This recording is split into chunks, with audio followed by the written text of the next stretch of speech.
alive is a real story of Guyana. We have a forest that is the size of England and Scotland combined, that stores 19.5 gigatons of carbon, that sequesters more than 153 million tons of carbon annually. That forest, of course, constitutes more than 86% of our country. It is the second largest tropical forest cover in the world. It is a forest that has the least deforestation, and we have kept this forest intact.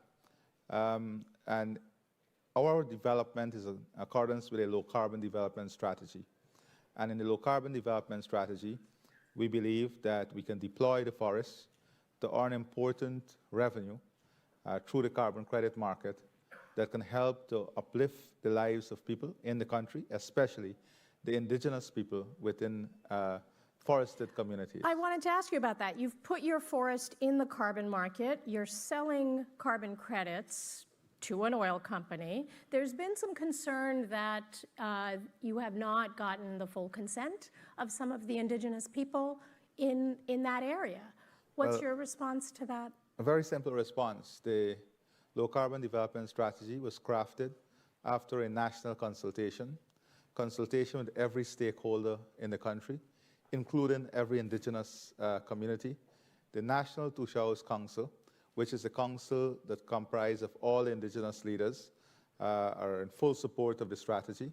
So the strategy is a national strategy that benefited from national consultation.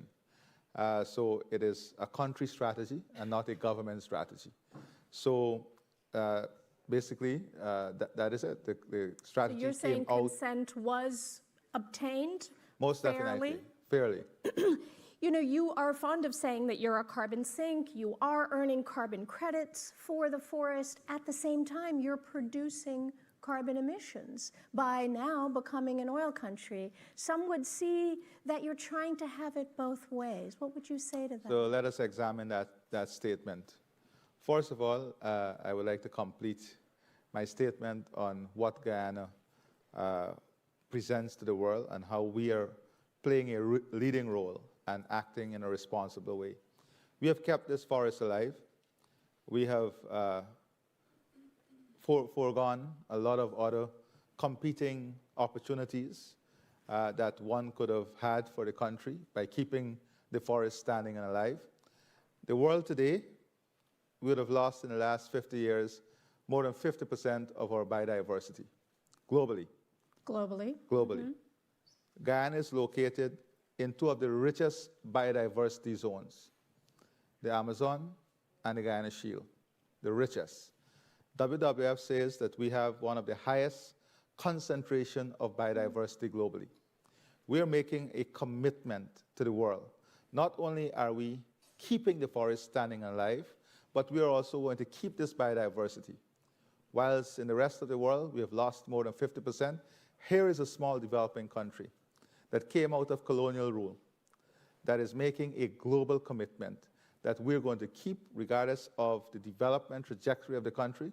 We're going to keep that forest, we're going to keep that biodiversity, so we're going to make a meaningful contribution in the climate equation. Now, the question is, the developed world would have gone through different phases of development. Whether you speak about the industrial revolution, now the digital revolution, and the developing world would have lagged behind in many instances, not because of any other reason than the lack of resources. We are a country also that is below sea level, so we understand the effects of climate change more than most. We are part of a region that is most vulnerable to climate events. But where do we find the resources for mitigation and adaptation? No one is coming with a grant to give these countries to invest in adaptation and mitigation. You have to pay at market rates. You have to find the resources. So here is it that you have a country with a newfound resource. We had bauxite, we had gold, diamond, forestry. We could have done like the rest, just went on the economic value of the asset and earn a lot of resources. We now have this newfound resource of oil and gas, and with maximum operation from our oil and gas sector now, we will not even be utilizing 20% of the carbon we sequester from the forests.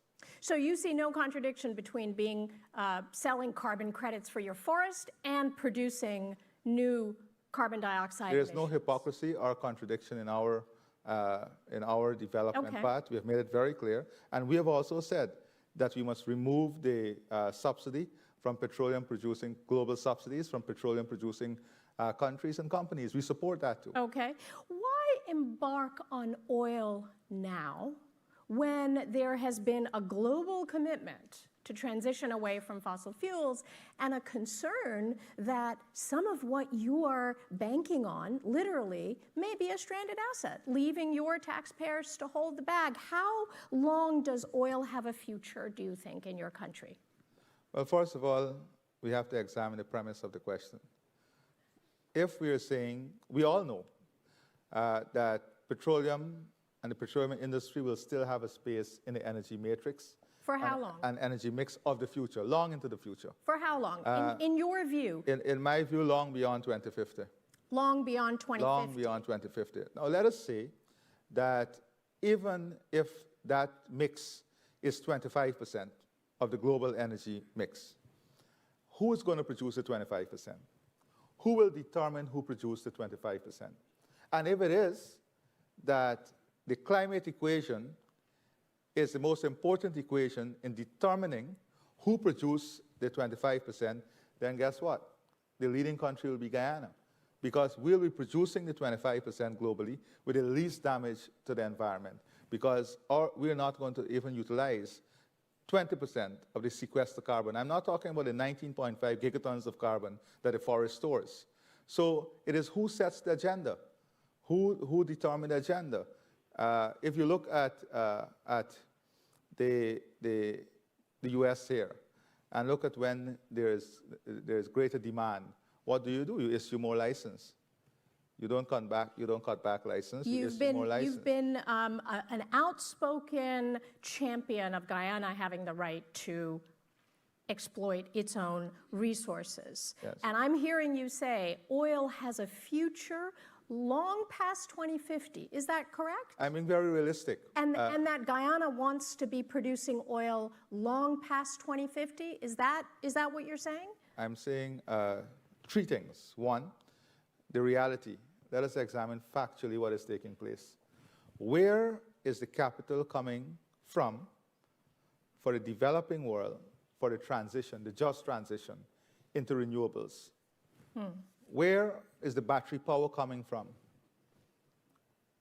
Who controls the market for the battery power?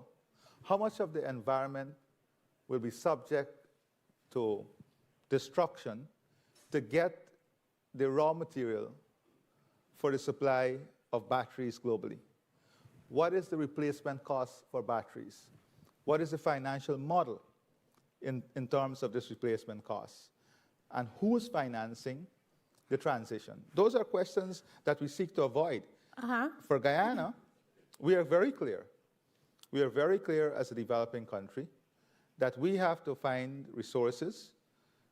We are below sea level to build sea defenses, to invest in drainage and irrigation structures.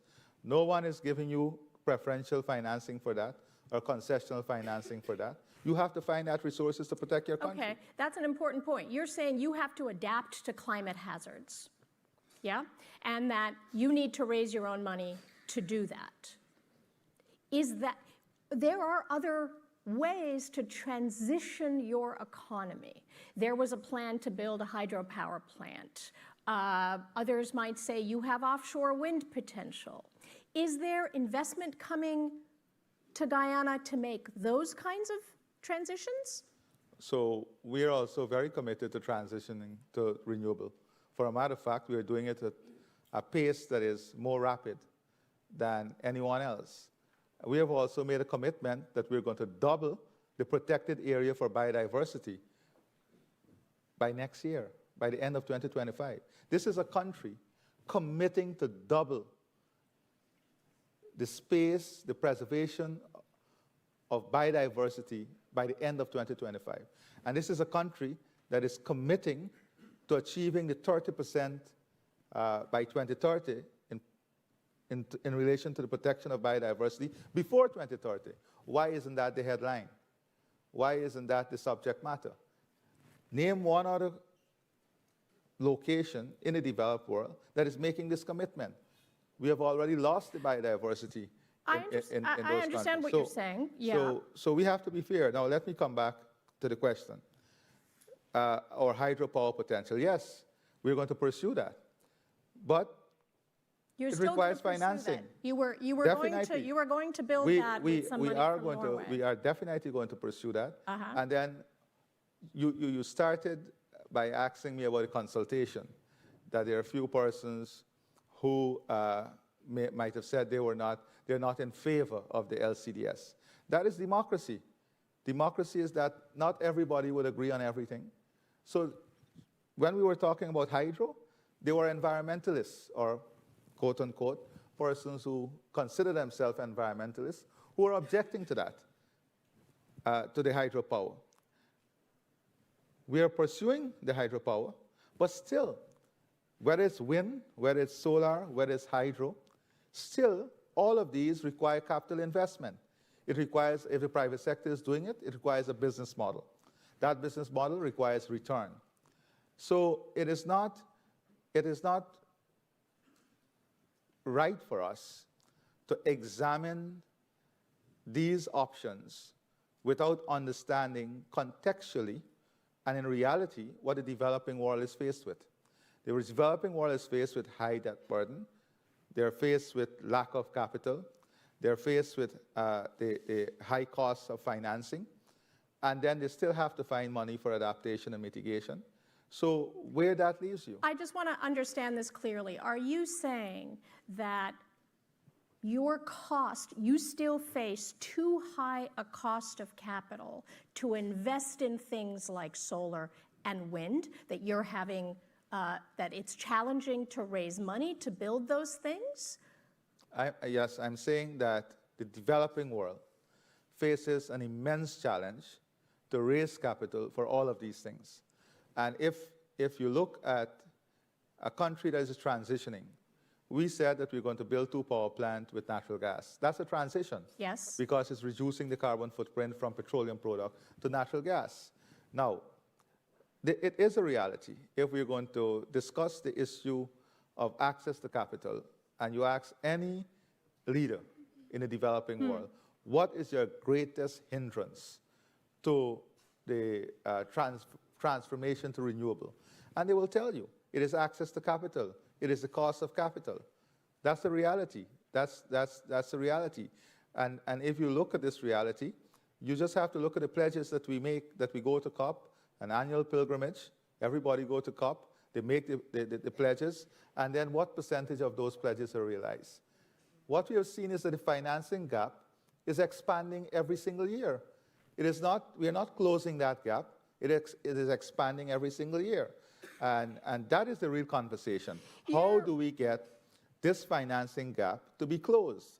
How do we get the countries who make the commitment, who, I give this example. Let me give you an example. The 2 of us are neighbors. You cut down your trees, and you built a 14-floor building. I kept my trees. And then the world decided that, you know what? It is very important for us to have the trees. So I'm going to give you a grant to replant trees. But this, your neighbor who kept the trees, no, we're not going to give you anything. Thanks for keeping the trees. Is that the equation? All right. Is that the equation?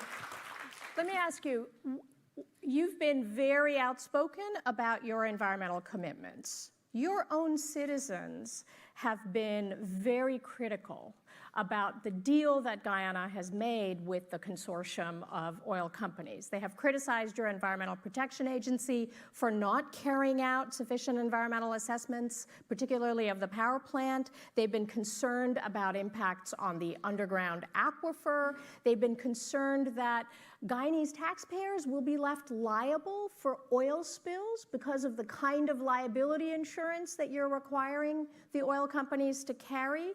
In one case, a judge in Guyana has called your Environmental Protection Agency derelict and pliant and said its decisions put your citizens and your environment in grave peril. How do you respond? Those are from your own citizens groups. Well, let us say that democracy is a beautiful thing. And I will continue to ensure that those citizens and everyone have the right to say what they have to say. But let us look at the facts.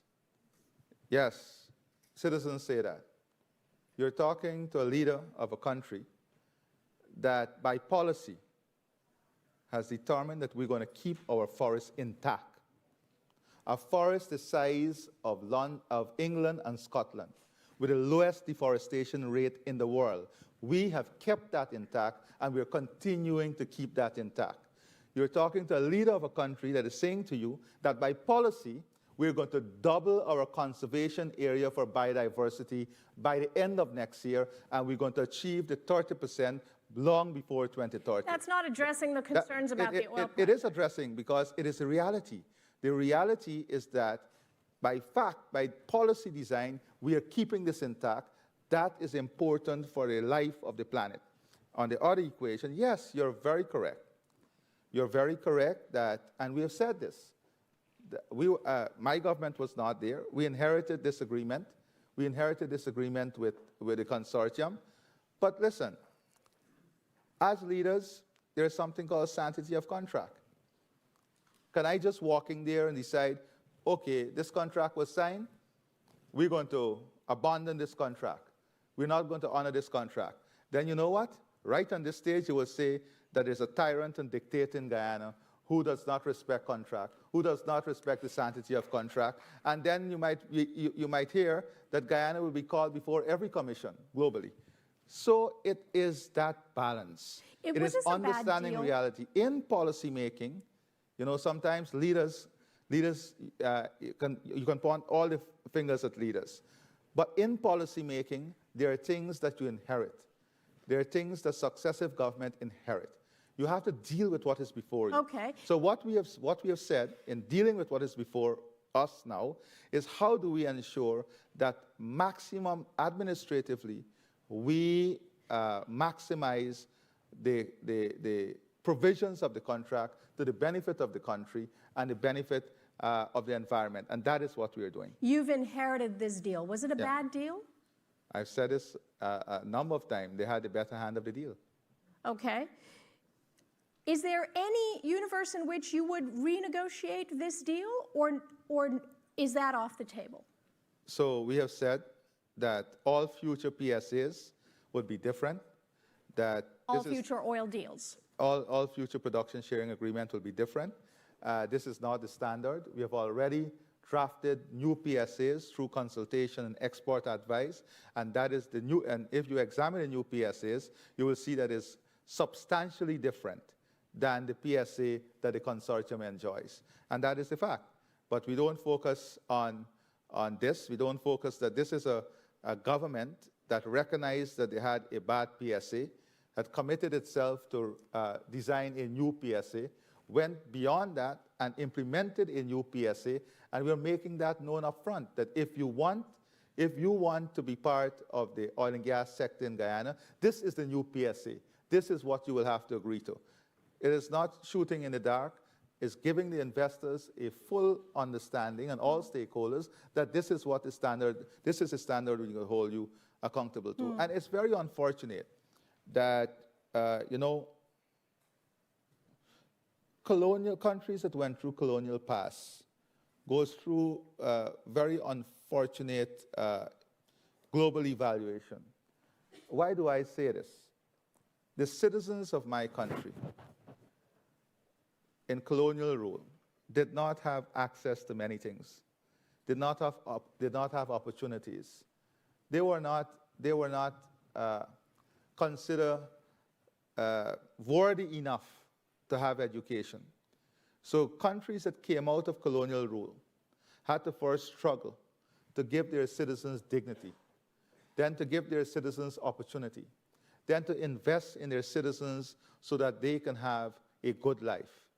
And now we're at a phase of development where this is a new a country that has this new resource. We're now building capacity. I'm not here to say to you that we have all the capacity. Yes, there are deficit in the capacity, whether it's in the Environmental Protection Agency, whether it's in the building out of the healthcare sector. There are capacity constraints, human resource capacity constraints. But what are we doing? We are ensuring that we buy the best skills, adopt the best practices, invest in the training of that human resources so that we can bridge this capacity gap. I'm glad you brought up the resource question. Norway is often brought up as an example of a country that has used its oil wealth to improve its citizens' well-being and its standard of life. Norway has over 75% taxes on oil extraction.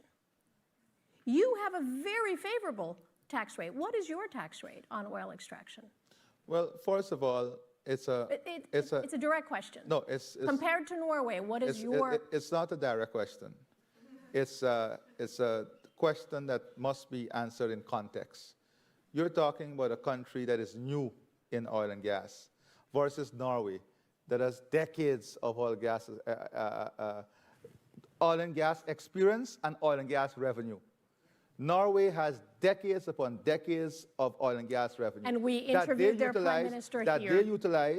That they utilize to make their economy competitive, to diversify their economy, to expand services, to open up opportunity, and to world-class citizens. We are now into this. So what is our priority? What's your tax rate? Our priority is to do exactly what Norway did.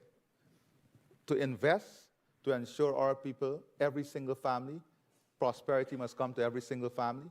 We must have world-class healthcare, world-class education, world-class infrastructure. We must now have the opportunity to invest in a much-needed infrastructure that will expand our ecotourism. We'll have the opportunity now to ensure Guyana is the breadbasket of the Caribbean by investing in farm-to-market access road, by investing in drainage and irrigation structure, by investing in sea defenses. And when we get to that point, that Norway had the opportunity to get to after decades of revenue earned from the oil and gas sector, when we get to that point, then we can implement anything that Norway implemented and even do it better. Now, let me say this. What about your tax rate? Let me say this. What about your tax rate?